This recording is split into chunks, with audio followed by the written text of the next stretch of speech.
पाकिस्तान में पेट्रोल की कीमतों में, डीजल की कीमतों में होशरुबा इजाफा किया। मईशत पर इसके क्या असरात होंगे और स्टॉक मार्केट क्यों लोअर लेवल के ऊपर हमें बाइंग नजर आ रही है। ईरान वॉर की जो सूरत हाल है वो मजीद पेचीदा होती चली जा रही है। इंटरनेशनल ऑयल प्राइसेस इतनी तेजी में हैं जो कि पाकिस्तान की मईशत के लिए बहुत नुकसानदेह साबित होंगी। अरब इमारात ने पाकिस्तान में $3 अरब जो पार्क किए हुए थे उसे वापस मांग लिया और पाकिस्तानी हुकूमत $2 अरब वापस करने का ऐलान कर रही है। मौजूदा परेशान कुन हालात के अंदर पाकिस्तान की मईशत और स्टॉक मार्केट कैसे परफॉर्म करेगी, इसके बारे में आज की वीडियो में हम डिस्कस करेंगे। मेरी वीडियो आखिर तक देखिएगा and don't forget to subscribe my channel.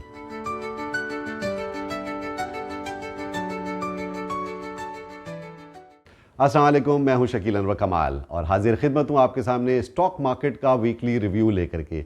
ये हफ्ता भी गुज़िश्ता हफ्तों की तरह नेगेटिव में बंद हुआ। स्टॉक मार्केट 1,50,000 के ऊपर तो बंद हुई है, लेकिन मार्केट के अंदर मंदी का तसलसल 10वें हफ्ते में दाखिल हो चुका है और गुज़िश्ता 10 हफ्तों से स्टॉक मार्केट नेगेटिव में बंद हो रही है।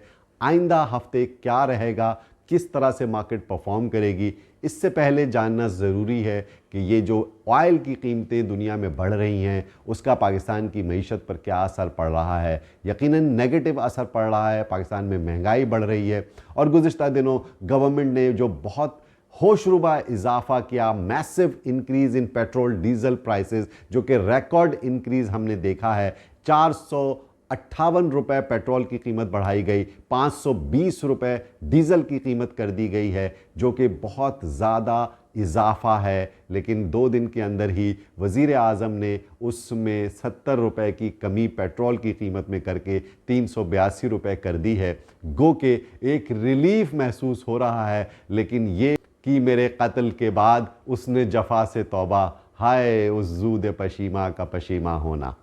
पाकिस्तान की मईशत के ऊपर महंगाई का बहुत शदीद दबाव आ सकता है।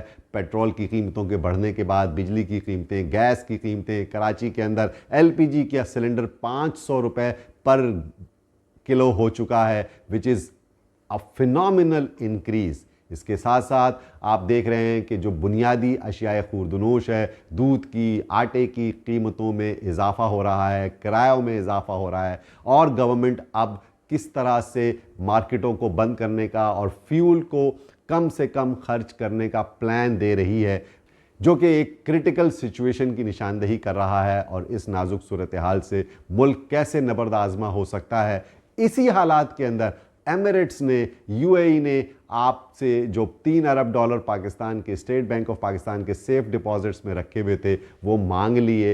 हुकूमत पाकिस्तान उसके ऊपर 6% के हिसाब से शरह सूद अदा कर रही थी और हुकूमत ने $2 अरब की वापसी का ऐलान कर दिया है। वजारत ख़जाना के तर्जुमान की तरफ से जो कन्फर्मेशन कल आई है तो हुकूमत इसी महीने के इख्तिताम तक UAE को $2 अरब वापस कर रही है, जो कि इस वक्त जो जियोपॉलिटिकल टेंशन है उसके अंदर दोस्त ममालिक का भी जो रोल है उसमें पाकिस्तान किस तरह से खारजा महाज के ऊपर, सिफारती महाज के ऊपर मामलात को मैनेज कर रहा है, उसमें कितनी इस वक्त मुश्किलात हैं, कितनी टेंस सिचुएशन है, कितनी चैलेंजिंग सूरत हाल है और इस वक्त इस सारे मामलात के अंदर टैक्टफुली हैंडल करना बहुत मुश्किल है। लेकिन जिस तरह से पाकिस्तान की हुकूमत इसको मैनेज कर रही है ये बज़ाहिर हमें बहुत बेहतर नज़र आ रहा है, लेकिन ओवरऑल सिचुएशन अच्छी नहीं है, क्योंकि पाकिस्तान में अगर महंगाई बढ़ेगी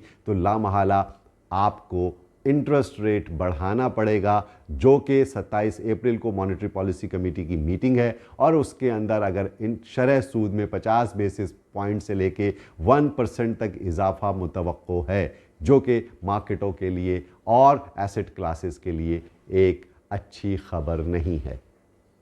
ऐसे हालात के अंदर जंगबंदी बहुत अहम है, और अगर सीज़ फायर होता है, जंग की शिद्दत कम होती है और ये बातचीत और डायलॉग्स की तरफ जाती है, तो यकीनन इंटरनेशनल ऑयल प्राइसेस के ऊपर भी कुछ दबाव आएगा और कुछ उसके अंदर ईज़ होगी और कीमतें नीचे आने के इम्कानात होंगे। लेकिन जो हालात हैं उसमें जंगबंदी इस वक्त दूर नज़र आ रही है और जंग में इजाफा नज़र आ रहा है, और दोनों फरीक एक दूसरे को नुकसान बड़े बड़े पहुंचाने के दावे भी कर रहे हैं।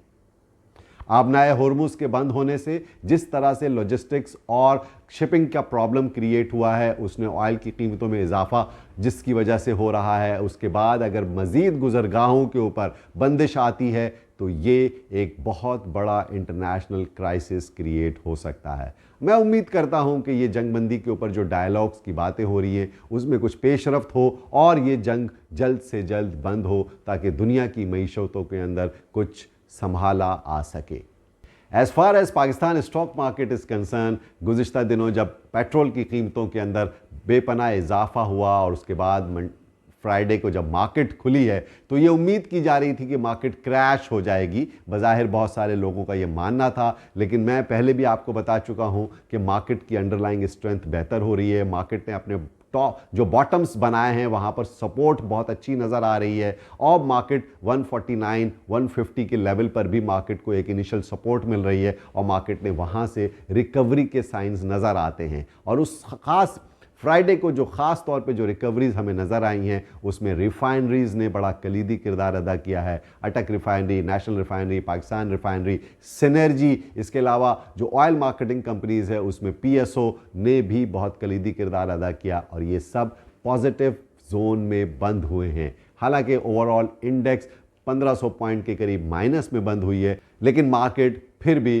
गुज़िश्ता हफ्ते के मुकाबले में इस हफ्ते भी माइनस में बंद हुई है। 10 हफ्ते हो चुके हैं मार्केट को नेगेटिव जोन में बंद होते हुए, लेकिन कुछ टेक्निकल सपोर्ट्स को मार्केट ऑनर कर रही है और मार्केट के अंदर लोअर लेवल्स के ऊपर कुछ हाई नेटवर्थ इंडिविजुअल्स और कुछ इंस्टीट्यूशंस की अच्छी बाइंग हमें नज़र आ रही है। इसका वाहिद मकसद ये है कि अगर ये जंगबंदी के हालात होते हैं और मार्केट इंटरनेशनल मार्केटें अगर बेहतर होती हैं तो पाकिस्तान स्टॉक मार्केट बहुत फास्टली रिएक्ट करेगी और तेज़ी से ऊपर जाने के इम्कानात हैं। लेकिन अगर ये सूरत हाल इसी तरह से रहती है तो मार्केट कुछ रेंज बाउंड रहेगी और मार्केट 148 टू 155,000 के दरमियान ही रेंज में रहेगी। लेकिन जब तक मार्केट 1,58,000 पॉइंट का ऊपर का लेवल ब्रेक नहीं करेगी तो मार्केट बुल रन की तरफ दोबारा दाखिल नहीं हो सकेगी। लेकिन मार्केट इस लेवल से 148 147 पे मार्केट में सपोर्ट भी है, और यहाँ पर हमें कुछ अच्छे स्क्रिप्ट्स बाइंग करने की अपॉर्चुनिटी मिले तो ज़रूर बाय कीजिएगा।